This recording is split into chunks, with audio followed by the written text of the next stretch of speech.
everyone, this is Jaden from Student Pages. Hope you're all doing well. Today we have another artist interview for you guys. We do have Luke and Ian from Cleopatrick. Hello, guys. If you guys could just give the people at home a bit of a rundown as to how you got into the music industry and why you chose to go this way. Well, we just liked music growing up, obviously, like liked guitars and stuff. And then we had a band in high school. It was pretty fun and started to write songs kind of around then. And then after high school, it was like all our friends were going off to university and college and stuff. And that was like not kind of the direction for us. We didn't really know what we were doing. We just loved music and started this band and decided like, yeah, we're just gonna play shows and write songs and like that'll be so fun. And I worked really hard at that for a while. Yeah, we put out this EP called The Boys with the song Hometown on it that just happened to get like picked up by a bunch of playlists on Spotify. And then we just like got shot out of this internet cannon where suddenly we had people listening to us around the world, especially in the UK.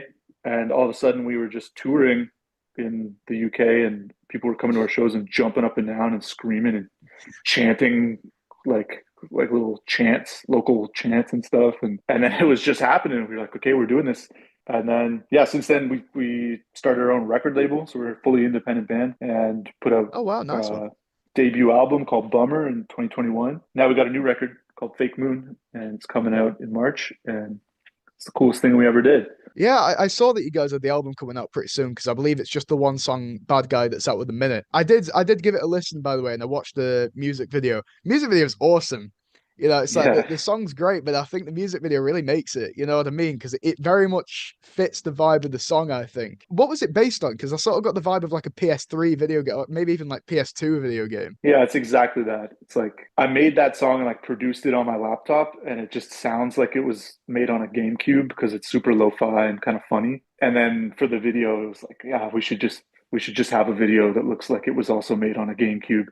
So there it is. Yeah, turned out great. Yeah, no, that's awesome. So, what parts do you guys both play in the band? Like, what's both your roles? I sing and I play guitar and kind of play bass. I Yeah. drum. So, like, what would you say you guys' genre is like as far as music goes? Would you say you fit into any specific genre, or do you sort of do a bit of everything? Yeah, Hmm. I think we make rock music, but like I don't know, rock music can mean a million things. So we just make cool music that has guitars. I don't really know.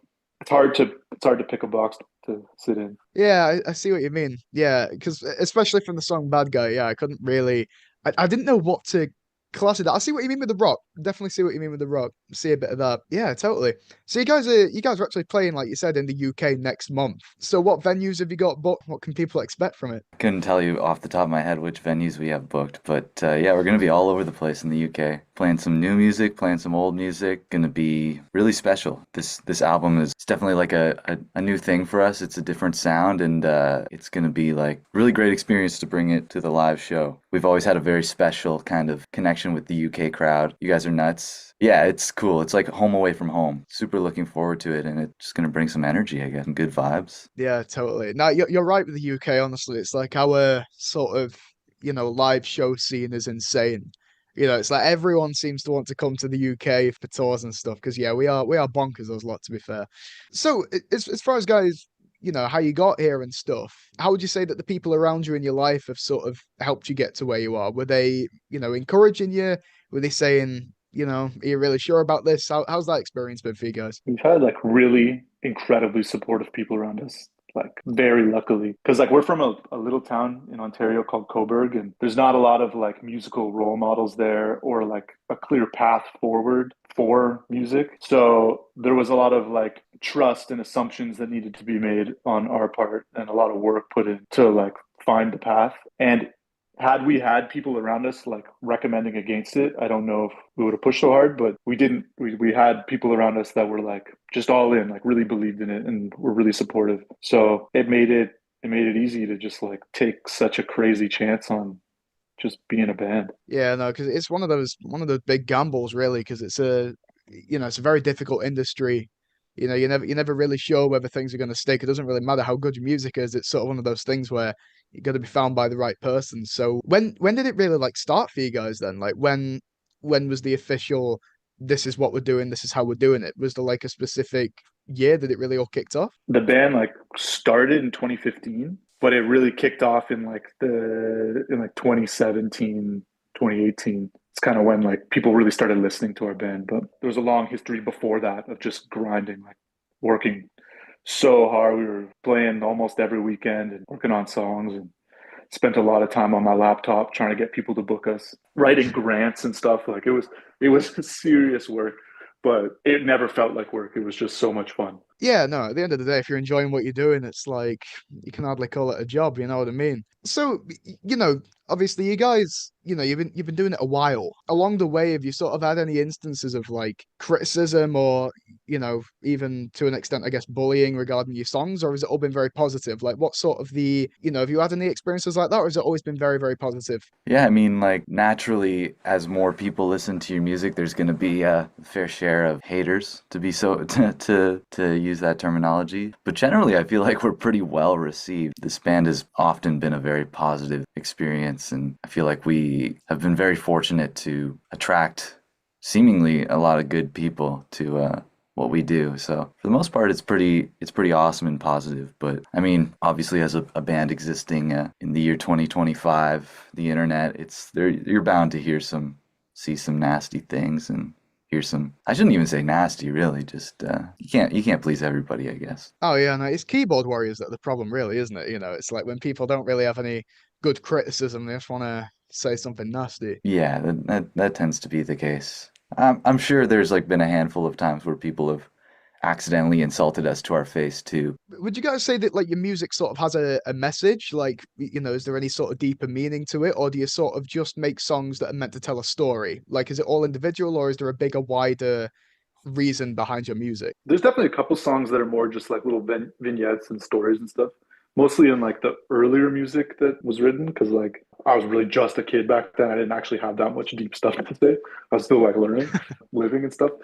But yeah, now it's like I feel like the lyrics and like the messaging is it goes like as deep as you want it. I mean, on this new record, I really try to keep things zoomed out enough that like any listener could kind of like project themselves onto the music, while also ultimately like any song I'm gonna write, I have to like put myself into it in order for it to like feel true, or like feel like I'm saying something valid, or like like it has to be something I've lived or thought or felt in order to even just get it out in a way that isn't like rhyming just classic words together and doing it like the easy way. So yeah, there's an element of like myself in there, and then also an element of like overarching theme that I hope people can connect to.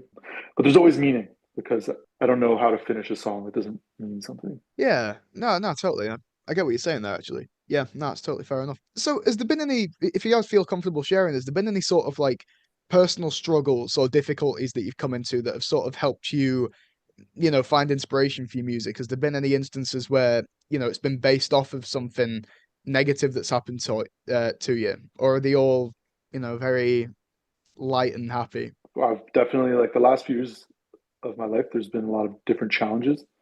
Won't go into specifics, but yeah, like there's no shortage of like feelings that I have, and making music has definitely helped me like work through those, or at least like kind of organize them and put them away. But that's me. It's like an outlet. Yeah, it's an outlet. Yeah, no, brilliant. And what about you, Ian? Any similar experience? Yeah, I mean, making music has always been sort of it's always kind of translated into sort of, not necessarily an escape, but it's just like one of the better things I get to do with my life. And this band has always had a lot of meaning, and we've had a lot of experiences that it's just, I've lived a lot of my best life through this band. And yeah, I have a lot to thank the art for that. Yeah, no, absolutely. Yeah, I think it's good that at least you guys are, passionate about it, because again, I think I've mentioned this before. There's a lot of artists these days that realize they have talent and then sort of just, to a degree exploit it. But I think for as long as you've, reminding yourself why you do it, and for as long as you enjoy it, and for as long as you have that passion, I think that's something that can be really, respected. So yeah, with that out of the way, we'll move on to social media. So obviously, with us being student pages, we try and give students advice primarily. And obviously, a huge thing these days is social media. And we just wondered, like, how would you guys say you've used social media to get to where you are? Like, do you utilize it to like advertise? Do you have any presence on there? What's that relationship like for you guys? Yeah, we got social media. It's like kind of non-negotiable, I feel like these days, for wanting to be a band or just have like any sort of entrepreneurial enterprise going. which sucks, but it's also awesome. It's an incredible tool. It's so cool to be able to quickly share people that like are into what we're doing and like connect with them, talk back and forth. Like that's really sick. Yeah, I don't know. Like I guess I could speak to the band lens. Like I've always run the band social media, and I've always found that what works best is like just doing whatever, like never imitating other things.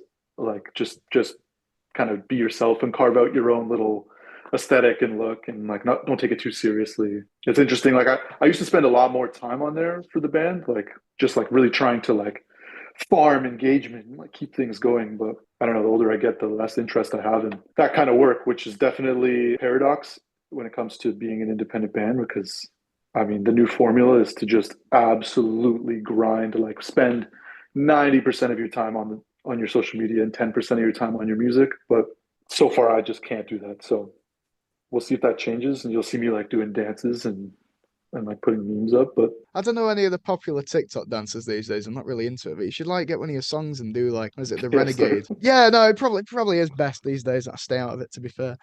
So, regarding the wider music industry, then, do you guys have like connections with other artists and things? And if so, would you say that's an important tool to have as an artist? You know, is it good to have these people, you know, in the same career as you to be able to talk to, or would you actually suggest steering clear? I think that so much there's so much value to immersing yourself in like a sense of community, especially with other artists. Like it's just like a great way to fuel yourself and find inspiration and find support. And we've definitely met like a lot of cool people through music, and some that we've gotten more close to than others. Yeah, it's interesting. Like I think Ian and I, as far as the music industry goes, have always felt like kind of outsiders based on whether it's just being Canadian or like from a small town, or the fact that we've never like moved to where it's at and just immersed ourselves in like the like whatever it would be, like the LA rock scene or something, which is an approach. Yeah, admittedly, we don't have like a ton of big name friends or like big connections or anything, but we have like a really solid team around us, like management and agents, and a handful of friends that we make music with that is like a really tight and inspiring little group. So I guess the advice would be like this quality, not quantity, when it comes to connections in the music industry. Yeah, you just got to find like good people, like just people you can genuinely be friends with, like no numbers or data or analytics involved. Yeah, I think it's definitely more to do with, you know, whether these people can actually relate to you more so than whether they've done well for themselves. You know what I mean? No, totally. So, you know, setting aside the career, you know, for a moment, both of you do this individually, actually. What do you do in your free time? Like, is there anything you enjoy doing outside of the music that you're particularly interested in? Or so, yeah, Luke, do you want to go ahead and then we'll pass it on to Ian? Yeah, I love reading. Read a lot of books about like physics and astronomy and stuff. So like that's like a good hobby. But honestly, everything kind of ties back to music. Like outside of the band, I still love making music and just learning about recording and production and stuff. So that's like it's kind of like my career and my hobby. But yeah, I don't know, reading, watch movies. I like hanging out with our friends and Brilliant. And Ian? Yeah, I'm gonna kind of go for the boring answer here, but it's very similar to Luke. Like I'm trying to think of any like unique things that I get up to in my life other than music. I'm pretty passionate about recording and producing music outside of the band as well. And yeah, music is takes up a lot of my time. No, absolutely. Well, that's great to hear, guys. So, yeah, thank you very much. Just before we do go, is there anything you guys want to plug? Obviously, you've got the new song just out, Bad Guy. You've got the album coming out. Anything else to plug before we go? yeah, well, just the record. We got our record Fake Moon coming out March 14th. It's the coolest thing we ever made. And then we're going on tour in the UK, our favorite place, playing a bunch of shows. A bunch of them are sold out, but there's a few tickets left at some of the venues. So if people are chilling and it lines up and you want to come to a show, pull up. It's going to be really cool. Awesome. No, brilliant. Thank you very much, guys. It's been wonderful having you. Yeah, thanks so much.